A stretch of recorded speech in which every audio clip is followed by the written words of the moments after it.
Welcome into DC On Screen. I'm your host, David C. Robertson. And this, the man who would not be willing to kick a puppy if it waltzed by, Jason. I would not. I'll be very clear about that. Right. For all the puppies listening. We're not into puppy violence, man. Yeah. Not even from Lucifer, man. Not even from... It was a funny line, though. I enjoy it. It was a kind of funny line. I laughed at yeah. it. I did. I'd kick a puppy if it walked by. Okay. I'm kidding, of course. Puppies don't waltz. Right. It was pretty good wordplay, I thought. He's funny. I'm enjoying the writers got jokes, man. Mm-hmm. And that's basically all they have. Yeah. There's there's still whatever they're doing with the story, whatever they're doing with him and what's changing. I'm really digging that part. But I don't. I like that. I really do. I don't know where the hell they're going with it. But. Yeah, I don't know where they're going with it either. And the bad part is I don't care. That will be a problem. This episode, this is sorry, we're gonna get super spoilery on Lucifer 102, Lucifer Stay Good Devil.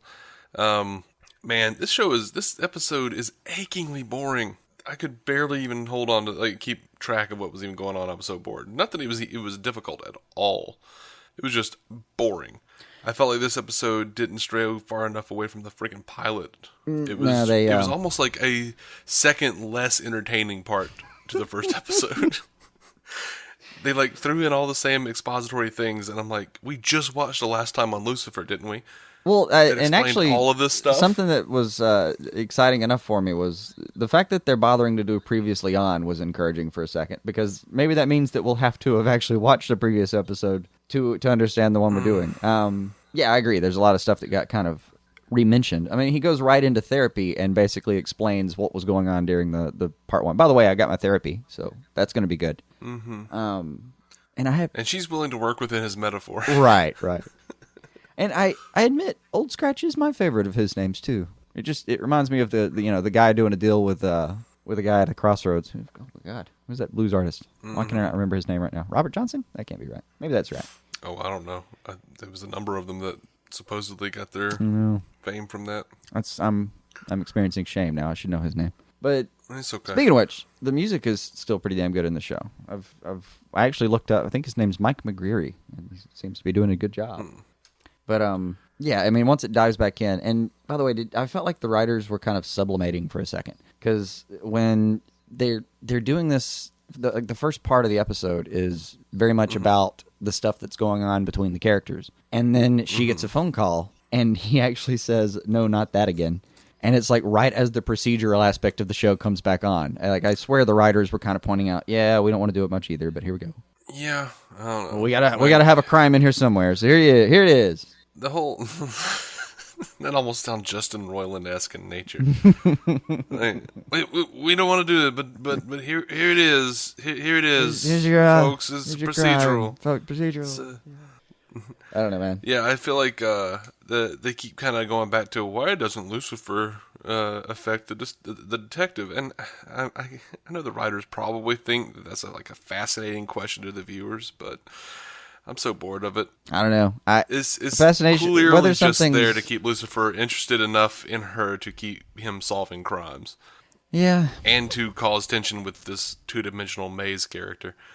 See, for me, it's it's not an objective question. It feels very subjective, and to that end, I'm really curious about what they're doing with that, because I don't know how they're going to flesh out their version of this story, and why can't he affect her? I'm actually interested. I want to know what the ridiculous explanation they finally proffer is, and the fact that he's changing is neat. But I would like to see what apparently something is actively changing him, which is new territory for him, and that part I'm curious. I think what they should be more concerned with is why is Lucifer not affecting me as an audience member? Yeah, I haven't seen the ratings this week too. It's still being let in by X-Files, right? Yeah, so it went from 3 more weeks? 7 something to X-Files. I don't know if they're staying on Monday nights, but they have 6 episodes. Well, yeah, X-Files had 6 episodes. I think Lucifer's going to end up probably being a 13. Does that sound right? Maybe. Starts in the back half. That usually resigns you to 13. But I think they lost about 1 million viewers, if I remember correctly. It's actually not bad. No. I mean, that only puts him to 6 something. I mean, that's still, like, higher than The Office the last 4 years. Yeah. But, you know, the critics are kicking the crap out of the show. I don't doubt it. I don't doubt it. Yeah, for good reasons, man. Like, you know, I feel like it's a pretty bad show so far. Yeah, I mean, the only parts that I'm really digging about it are I want to know more about the back and forth. I want to know more about his. I want to know what the hell happens to Hell when he goes away. Like, I want to see the fallout. I really do. And well, apparently, what happens to Hell is people don't go to Hell because he's not there to punish them. Yeah, he has some speech about. Which. So if you died, you wouldn't be punished, which is my bad. So I'm here to punish you now. Which, by the way, his version of punishment, like, oh no, like 2 guns, a standoff, yawn. No, I was fine with that. This is Lucifer, guys. Well, I wanted him to. Well, let me put it this way. Yeah, I wouldn't mind him upping his ante as far as, you know, I want getting into some real. Let me put it this way: you're Lucifer. You should be able to outdo the Joker. But they've got him in a different. I mean, he'd have to be on Showtime or HBO to do that. Man, he can't. There's only so much he can do on. This is NBC, right? On network television? No, it's Fox. I'm sorry. Even for Fox. There's only so far he's going to be able to go. You're not going to be able to see, like, true anger, true depravity. It's just, there's a limit. But I do hope he kidnaps all of the suspects from now on, because that made it a lot more fun than interrogation room crap. Yeah. I mean, like I've said, I watch iZombie. I'm sorry. It's another procedural, and I like it. And it's charming, and it makes me laugh, so it stays. But I have enough interrogation room scenes with that. I filled my quota. I don't need any other. Yeah. Damn. I look forward to watching them recast everyone from the Newcastle group as someone else. Oh, yeah. Just to prove that this is not in Constantine's universe. I sighed once for myself and again for you when I saw Richie. Because, you know, there goes your crossover, in all likelihood. In all likelihood. I mean, Brother Blood was already taken, so. Right. Apparently, I was willing to overlook apparently we're going to be hanging out with Kevin Alejandro a lot. If this is the trend. I feel like I've already spent an inordinate amount of time with the guy because I did watch True Blood for a while. I've never been more happy that I quit watching that show. Let me tell you how bad the show got.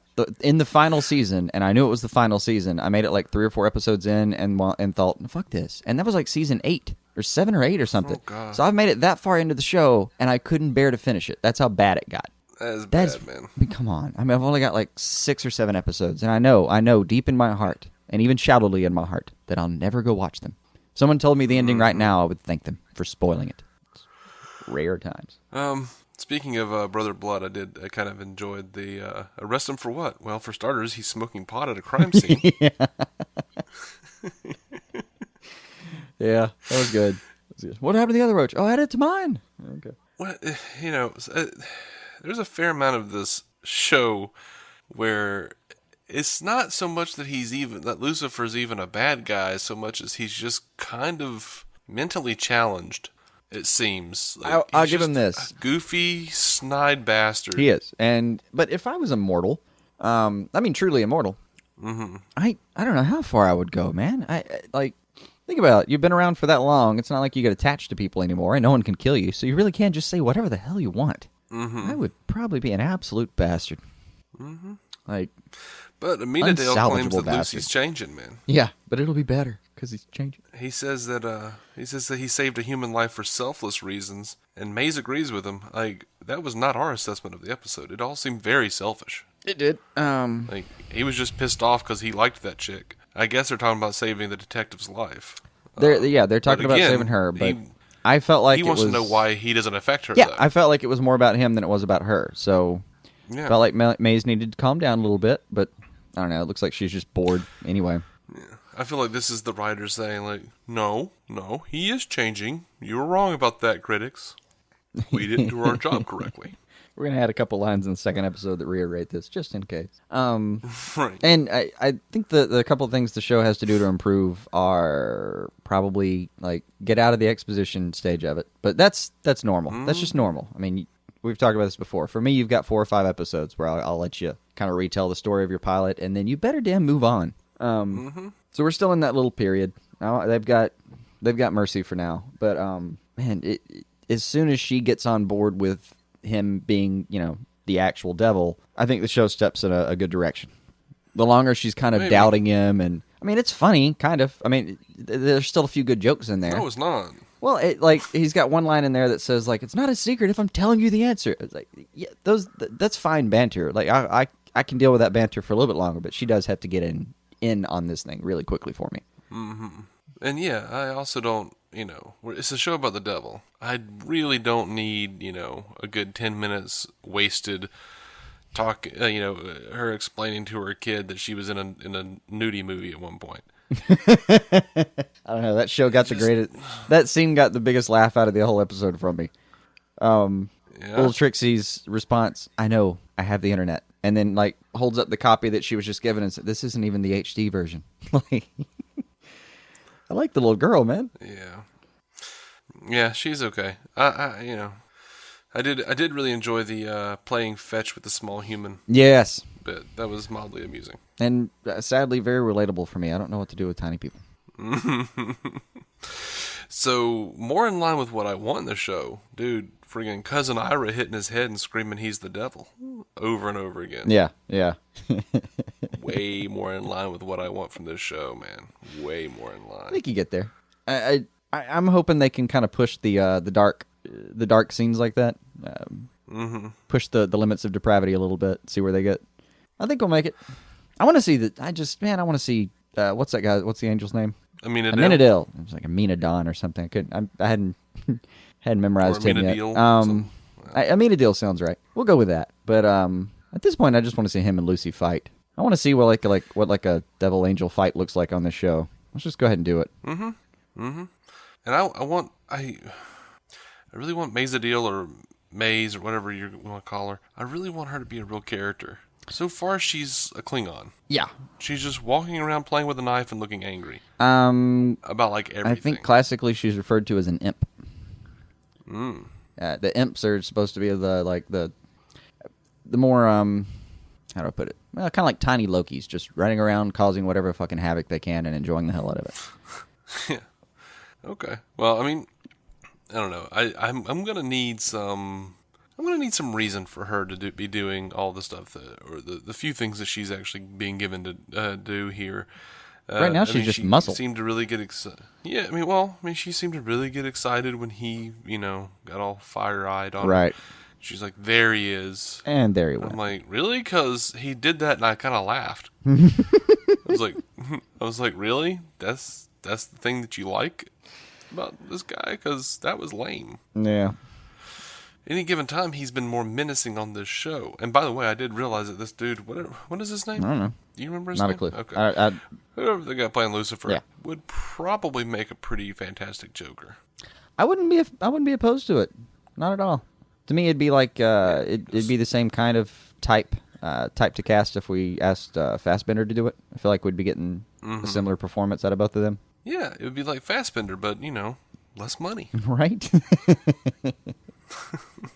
But affordable. Tom Ellis, is that it? I don't know. I haven't looked up his name, man. I haven't dug that deep in. Another when they have the conversation about middle of the show about like he comes and offers him the deal.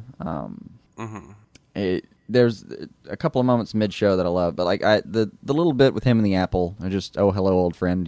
It was worth a giggle for me. But the line that I really loved, he says something about I'm annoyingly sober right now, and it takes forever to pour a drink when you're around. It takes ages to pour a drink when you're around. Fucking love that, man. Yeah, that was good. But all of that was topped in the next scene where he shows up at Penelope's house. Chloe's house. Well, I guess it's both of them, because anyway. He shows up at the Decker's house, and he does a little motion when he's talking about her hot tub scene. He does the boop, boop, boop, boop. Oh, yeah. That was glorious. That was actually a little bit glorious. Yeah. I don't know. I'm getting a lot more laughs out of this show than you somehow. I don't know what the difference is, but I'm finding it hilarious. Like the writers have gotten an idea of what makes him funny to me, and they're doing a pretty good job with it. Yeah, I want to see him. I just don't break away from the other stuff, but his sense of humor, I feel like they've got under toe or whatever. Yeah. His sense of humor is okay. It's pretty good.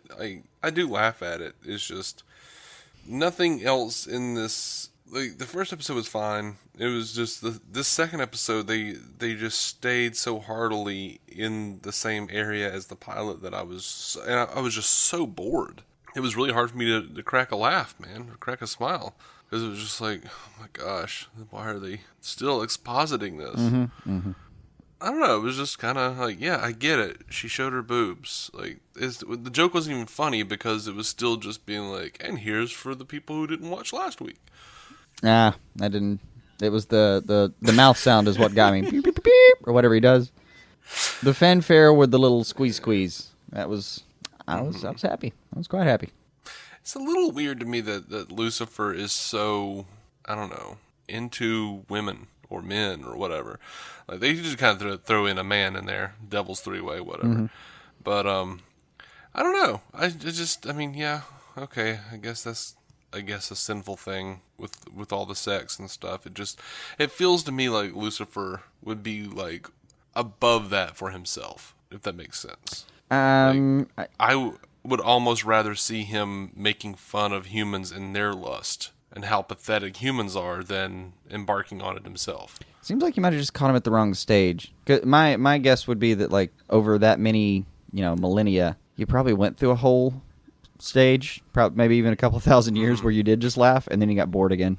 I feel like it would cycle. Yeah. Like, sometimes you can't be bothered for like a few hundred years, and then you get bored again and decide to go try out a few positions you've thought of during the meantime. Yeah, I don't know. Yeah. Like, you just haven't been interested in humans for several hundred years, and then, Elizabeth Taylor's born, and you go, oh, I remember now. Right. That's exactly what would happen to me. I mean, I'm not trying to be too harsh on the show, but it just, so far, it has not really caught my interest. No, I mean, I'm charmed by it, but I'm not. I don't disagree with most of your points. But same time, it's at that honeymoon period where it's got a few episodes to get past a lot of the stuff you're talking about. And if it does, great. If it doesn't, we're probably having a different discussion in a month, man. Yeah, that's probably me going, all right, it's not funny anymore. Do something. Do something. Do something. You know what? I think that might be what it is. Like, it's not in actual content as far as like the humor is concerned, but in tone, it reminds me so much of Sleepy Hollow that I feel like I've already seen it. I'm just like, yep, he's not from around here and he's English. So you've been hurt before, is what you're saying. I have the scars.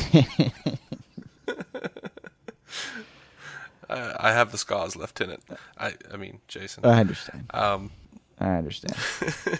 I mean that, and I don't quit TV shows once I get into them. But I quit Sleepy Hollow. I quit The Blacklist. That was in one season. It was just like where I just went, nope. Didn't really want to pick it up with Lucifer. Yeah, there's a moment where you go, Lizzie, I'll be honest, I don't care about who your dad is anymore. Yeah. And Red, I don't care why you're so obsessed with Lizzie. Not just we've been doing this for a season and some change. It's time I make a change. I want my Tuesday nights back. Yeah. I think it was pretty Tuesdays. much. I forgot. Oh well. Thursdays I thought, but I don't remember.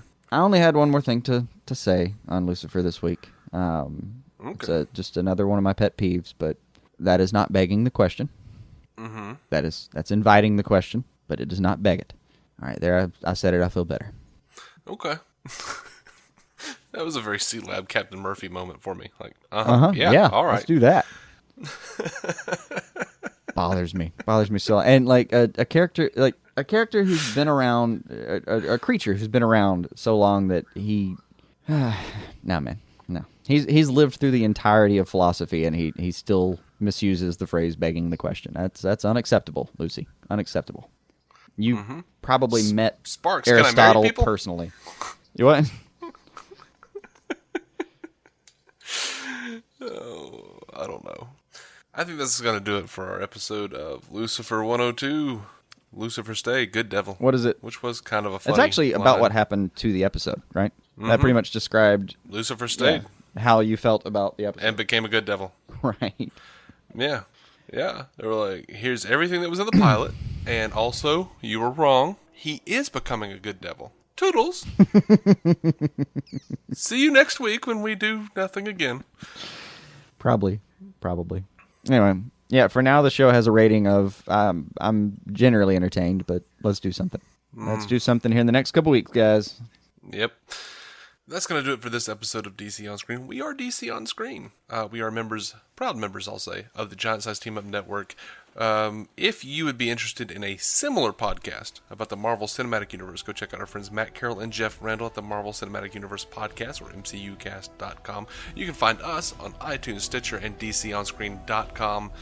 We're also on Facebook and Twitter, so go check that out and go like us. And we have people that talk to us on both of those platforms, so always a good time. Until the next episode, where we'll be covering The Flash, 212, Fastlane. Keep some DC on your screen.